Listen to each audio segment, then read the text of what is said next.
I think it went really well. I don't really know my numbers yet, but I feel like I could have ran a faster 40 if my hamstrings were fully healed. But it's all good. When you don't have the combine, just describe your motivation going to a day like this, and kind of what you look forward to. Maybe some pressure, but how do you kind of approach a day like this when it's kind of your one shot? Kind of just pissed off. Excuse my language, but yeah, like I just take everything with dirt on my shoulder. Like it kind of makes me mad that certain, my film wasn't enough, or I wasn't enough to get an invite. But that's kind of what I had to come in here and show. Even though I may not have did what I needed to do, I felt like I did predominantly well for myself, and I feel like that's the mindset I have to go into the league because now I'm already underestimated, doubted, and all that. How much does that fuel you? The whole way. Like I say it all the time, like disrespect fuels me more than anything. Like it goes my mom, then disrespect. But that's something I take on my chin every single day.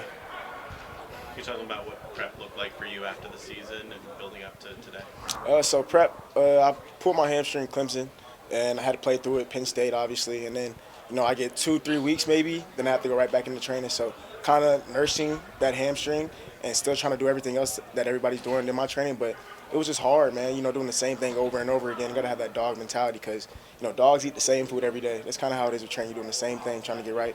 But having that dog mentality, realizing, like, you're never going to be fully healthy while training, but you're trying to get those numbers and achieve bigger goals for yourself. Have you reached out to any, shorter in stature linebackers in the league and kind of, pick their brain on, kind of how the process worked out for them? I'd say I didn't reach out to any. Did you watch any? Yeah, I definitely watched a lot.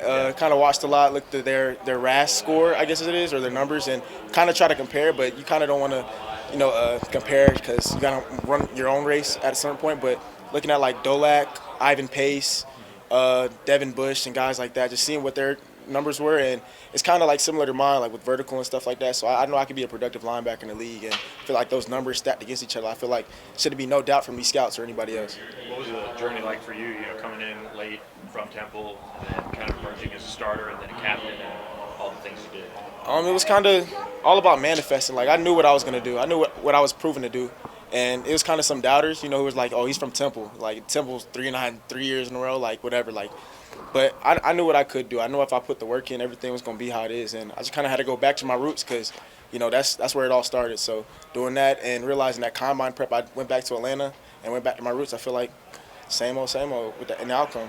You mentioned Ivan Pace. That's a guy that had a lot of accolades in college, was fantastic, went undrafted, and then was immediately fantastic in the NFL. I guess how motivating is that when you see other guys who have kind of taken maybe the road less traveled but still been able to prove themselves once they got there? It's greatly motivating because it just shows that I do have a chance. Like, no matter what happens April 25th through the 27th draft day, like, I know, like, I'm going to have a chance. And all I need is that opportunity because a lot of people don't get that opportunity. He did, obviously. I feel like he should have been a draft pick with his production, and he had great production. I feel like I have great production as well, but it just gives me hope and a chance that I know I'm going to have that same stage he had.